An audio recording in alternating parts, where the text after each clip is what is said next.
Bonjour tout le monde, j'espère que vous allez bien. Aujourd'hui on se retrouve pour une vidéo tutoriel, make-up tutoriel, donc j'ai fait et le teint et les yeux pour, on va dire, alors voilà, on voit partout en ce moment les tutoriels pour la Saint-Valentin.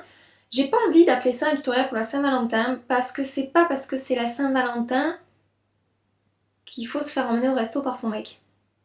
Hein? On est d'accord, voilà. Donc je vais appeler ça, je sais pas, make-up tutoriel pour rendez-vous amoureux, pour un rencard, j'aime pas ce mot, un rencard, ça fait brancard un peu. Pour un rendez-vous amoureux, pour une soirée au resto avec son chéri, pour une soirée, je sais pas, ça peut même être pour toute autre chose. C'est juste un maquillage sophistiqué pour sortir, voilà. Sans que ça soit trop chargé, sans que ça soit trop discret. J'ai essayé de faire un entre-deux, j'espère que ça va vous plaire. Pour ça j'ai utilisé une petite palette de chez Dior, vous savez ils ont ces petites palettes 5 couleurs là qui sortent, ils en ont en édition permanente, ils en ont en édition limitée, je sais pas si c'était une édition limitée, celle-là je vous mettrai le lien dans la barre d'infos si je la trouve. Donc c'est la 5 couleurs palette fard à paupières, la 796 cuir canage. Si ce tutoriel vous intéresse, hein, c'est le maquillage que je porte là tout de suite. Si ça vous intéresse, je vous invite à rester avec moi pour regarder la suite de la vidéo et voir comment j'ai réalisé tout ça. Pour commencer, comme d'habitude, je vais mettre une base sur mes paupières pour unifier un peu voilà, les petits vaisseaux, tout ça pour faire disparaître toutes les petites imperfections qu'on peut avoir sur les paupières et ça permet, comme d'habitude, de faire tenir les fards, etc. Donc j'utilise ma Primer Potion de chez Urban Decay en teinte Eden. J'applique ça grossièrement sur ma paupière et j'estompe au doigt. Avant de commencer avec les couleurs, comme d'habitude, je vais poudrer la base. Donc vous prenez n'importe quelle poudre visage que vous utilisez pour poudrer votre teint ou quoi, et vous passez ça sur votre paupière, ça permet au fard après de s'estomper plus facilement. Tout d'abord, je vais prendre le marron le plus clair qui est légèrement irisé et je vais appliquer ça dans mon creux de paupière. Je vous le répète à chaque fois, mais c'est toujours pareil, on fait des mouvements de va-et-vient, on estompe un maximum pour que ce soit le plus diffus possible. Ensuite, avec la même couleur marron clair irisé, je vais venir travailler mon coin externe en formant un V comme d'habitude par rapport à ce que je viens d'appliquer dans le creux de paupière.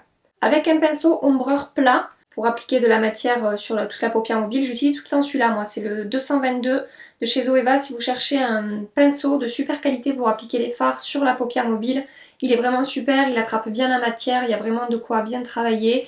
Il est assez fin au bout donc on peut vraiment marquer le contour là par rapport au creux, donc voilà, c'est vraiment un super pinceau. Donc je vais prendre la couleur la plus claire qui est une couleur un peu champagne et je vais appliquer ça sur toute ma paupière mobile. Ça va vraiment venir ouvrir le regard et illuminer le maquillage.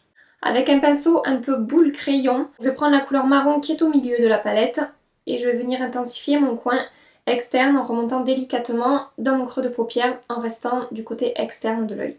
Toujours avec le même pinceau, je vais venir prendre la couleur violette, ouais c'est du violet je dirais, et que je vais appliquer par-dessus le marron que je viens d'appliquer dans mon coin externe. Ça va apporter de l'intensité au maquillage, ça va apporter ce côté, je trouve, assez sophistiqué. Je reprends mon pinceau avec lequel j'ai appliqué la première couleur dans le creux de paupière et je vais venir estomper et un peu harmoniser tout ce que j'ai appliqué auparavant.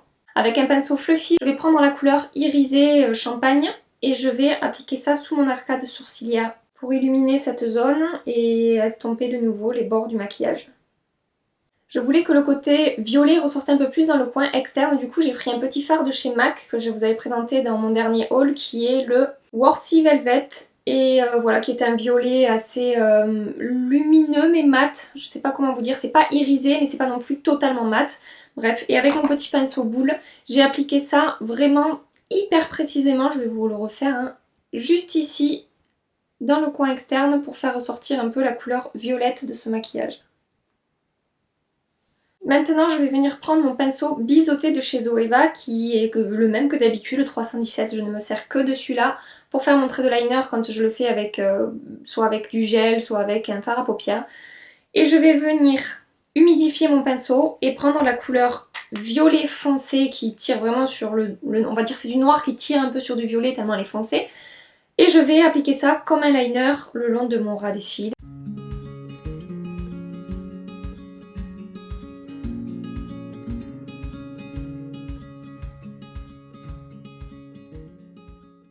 Nous passons à l'étape mascara. Je vais appliquer mon Better Than Sex de chez Too Faced. Je n'utilise que celui-ci en ce moment, je trouve qu'il fait vraiment des cils longs et volumineux et j'aime beaucoup.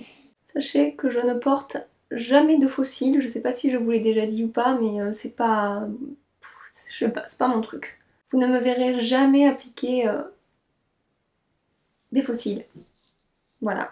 Sachant que je n'ai pas des cils ultra courts, que j'arrive quand même à bien les maquiller avec du mascara, voilà, je vois pas la nécessité et j'aime pas forcément appliquer des faux cils. Donc maintenant je vais passer au teint. Je finirai le dessous des yeux quand j'aurai maquillé le reste du visage. J'utilise la Becca base filtrante rétro-lumineuse que je vous ai déjà présentée sur tout mon visage. Ça va être une base qui apporte de la lumière et qui fait tenir le maquillage et qui donne bonne mine et voilà. Elle est vraiment très lumineuse. Je la conseille peut-être pas aux peaux grasses.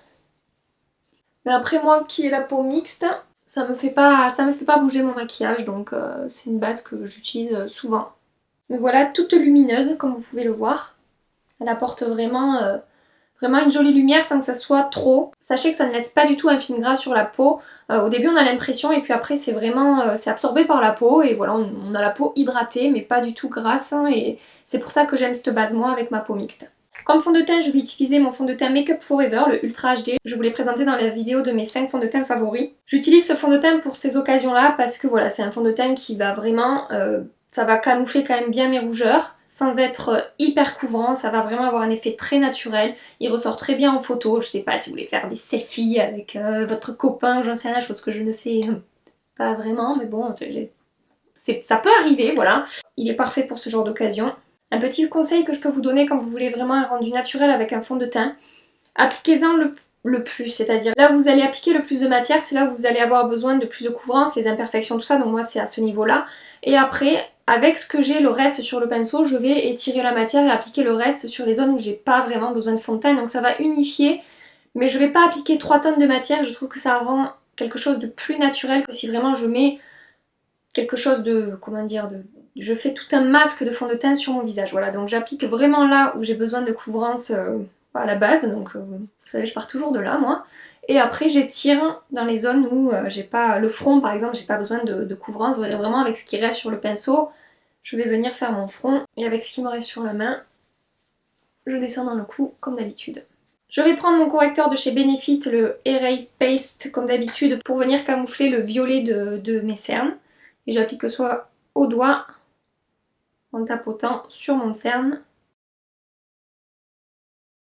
En anti-cerne, j'avais envie de changer un petit peu parce que voilà, dans les dernières vidéos, à chaque fois j'utilise celui de chez Tarte. Et j'ai décidé d'utiliser un anti-cerne totalement à l'opposé au niveau du prix, qui sont les anti-cernes de chez ELF, les Maximum Coverage Concealer, qui sont, je sais plus combien ça coûte 4 ou 5 euros, allez peut-être maximum 6 euros, peut-être ils ont augmenté un peu, je sais pas, je vous mettrai le lien dans la barre d'infos comme d'habitude. Ils vont vraiment être couvrants, ils vont tenir toute la journée. Je préfère quand même celui de chez Tarte, mais ils font quand même très bien l'affaire si vous n'avez pas des cernes aussi marquées que moi. Vraiment, voilà, que vous cherchez un anti-cerne pas cher, je vous le conseille, ils sont vraiment très très bien. Moi j'applique ça au Beauty Blender, comme d'habitude en format 1V, en descendant le long de mon nez, en remontant légèrement. Vous voyez, ils sont quand même couvrants tout en étant lumineux. Ils sont vraiment de très bonne qualité, voilà. Et ils coûtent rien du tout.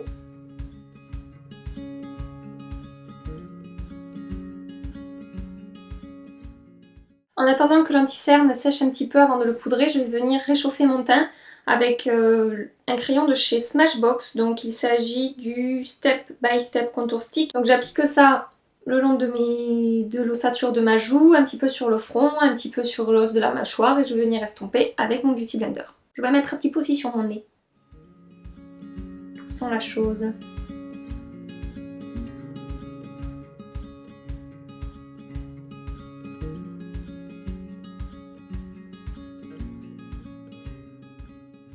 Maintenant, je vais venir, avant le blush, appliquer un highlighter de chez Maybelline. Il s'agit du Master Strobing Stick, je vous l'avais présenté également dans une vidéo, je vous mettrai le lien dans la barre d'infos. C'est un highlighter vraiment vraiment réussi pour le prix, il coûte je crois quelque chose comme 13 euros. Et la couleur est parfaite pour moi, je l'ai en teinte 200. Et ça va être un champagne un peu doré que, voilà, que je trouve très beau. Et je vais appliquer ça sur le haut de ma pommette, un petit peu sur le nez, sur l'arc de Cupidon, pour vraiment apporter de la lumière et avoir un teint glowy. Vous voyez, ça m'apporte vraiment quelque chose de lumineux. Il se travaille très facilement, la matière s'estompe vraiment très bien et il va tenir toute la journée. Je vais maintenant venir poudrer mon anti-cerne. J'utilise pour ça ma poudre de chez Charlotte Tilbury, la Air Blush Flawless Finish, que je suis en train de tester. Ça fait quelques jours que je l'ai reçue. Je suis pas encore en mesure de vous dire vraiment ce que j'en pense. Je vous ferai un petit topo, un de ces quatre. Avec un pinceau poudre, donc le 128 de chez Make Up Forever. Il est mou. Je vais venir poudrer le reste de mon visage parce que voilà, je veux un maquillage qui va tenir, même si je sais pas si après on va dans un bar boire un coup et qu'on danse ou j'en sais rien et que j'ai chaud et que je transpire et qu'on devient tout moite et tout pégueux. Pégueux. Allez chercher sur internet. Et qu'on devienne tout collant et tout transpirant, ben voilà, je veux que mon maquillage tienne en place. Donc, je vais poudrer cette fois-ci, non pas seulement ma zone T, mais tout le reste du visage. Je vais maintenant appliquer un peu de lumière et rapporter un peu de vie à mon visage parce que pour l'instant je ressemble vraiment à un cadavre, mais ne vous inquiétez pas, tout va s'arranger. Je prends un blush de chez MAC qui est de la collection Extra Dimension, le Fiery Impact. Et j'applique ça comme du blush sur les pommettes. Le fait d'avoir appliqué l'highlighter dessous et le blush par-dessus, ça rend en plus un effet encore plus naturel au niveau de l'highlighter. Puisque le blush est déposé légèrement par-dessus et je trouve que ça fait quelque chose d'un peu plus uniforme en fait. On voit pas, des fois quand on applique de l'highlighter, on a l'impression qu'on a posé un trait là sur la pommette et je trouve que cette technique, voilà, ça fond les... C'est tombé dans un sac, c'est pour ça que j'étais contente. Ça fond un peu plus la matière. Je vais maintenant venir terminer mon maquillage des yeux. Je reprends ma petite palette Dior. Je reprends mon pinceau biseauté. Je reprends la teinte violet noir foncé. Et je vais appliquer ça le long de mon ras des cils, du coin externe jusqu'au milieu de l'œil. Avec un autre pinceau biseauté, tout à fait dans le même style. Vous pouvez même nettoyer celui que vous venez d'utiliser. Je vais prendre la couleur marron irisé. Et je vais appliquer ça sur le reste de mon ras de cils. Et je vais quand même remonter sur le violet. Pour vraiment fondre les matières ensemble et avoir quelque chose d'estompé et de diffus comme d'habitude. Pour terminer avec un petit pinceau plat ombreur vraiment précis, donc c'est le 237 de chez Zoeva, je vais venir prendre la teinte champagne irisée lumineuse de la palette et je vais appliquer ça dans mon coin interne pour, voilà, pour comme d'habitude apporter de la lumière, ouvrir, tout ça, tout ça. J'applique du mascara au ras des cils, donc comme d'habitude le Roller Lash de chez Benefit. Je vais appliquer maintenant du crayon couleur peau, couleur chair, beige, voilà, dans la muqueuse pour encore plus définir tout ça. Cette technique, ça va vraiment encore plus ouvrir les yeux. Je passe maintenant au maquillage des lèvres. Je vais tout d'abord appliquer un crayon de chez MAC et je vais appliquer ça sur mes lèvres, donc faire le contour et les remplir un petit peu. Et par-dessus ça, je vais appliquer un rouge à lèvres de chez Marc Jacob, donc qui est le Infamous Lip Crème rouge à lèvres de chez Marc Jacob. Et pour terminer tout ça, je vais m'envoyer une bonne dose de spray fixant dans la face pour que tout soit figé et tienne toute la soirée. On se sèche. On essaie de pas trop cligner, fermer les yeux, c'est pas le moment d'éternuer tout ça, sinon on va s'en coller partout.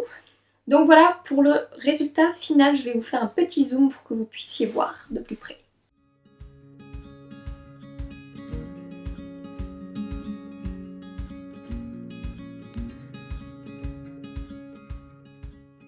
Donc pour ce qui est de la coiffure, vous vous doutez bien que je vais rien faire, voilà. Je ne sais pas me coiffer, je déteste me coiffer, je suis très nulle par rapport à ça. Je vais déclipser ma petite mèche. Et voilà, attendez, je vais dézoomer pour que vous puissiez voir. Au niveau des cheveux, comment ça va se passer. C'est un peu comme sur la dernière, enfin en fait c'est comme d'habitude, j'ai bouclé 3 de mes mèches et je laisse mes cheveux libres de s'exprimer. Voilà, donc voilà, cette vidéo est terminée, j'espère que ça vous aura plu et que ça vous aura donné des idées. Si vous avez rendez-vous le 14 ou même si vous avez un rendez-vous amoureux tout court. Si vous avez passé un agréable petit moment avec moi, je vous invite à liker la vidéo et à vous abonner à ma chaîne, voilà, comme d'habitude. Je fais ça quand je suis gênée, vous savez quand je suis gênée, j'utilise mes bras, voilà. Donc là, quand je dis que je vous invite à liker, à vous abonner, c'est que je suis gênée. Merci d'avoir passé ce petit moment avec moi, je vous dis à bientôt pour une prochaine vidéo. Bye bye.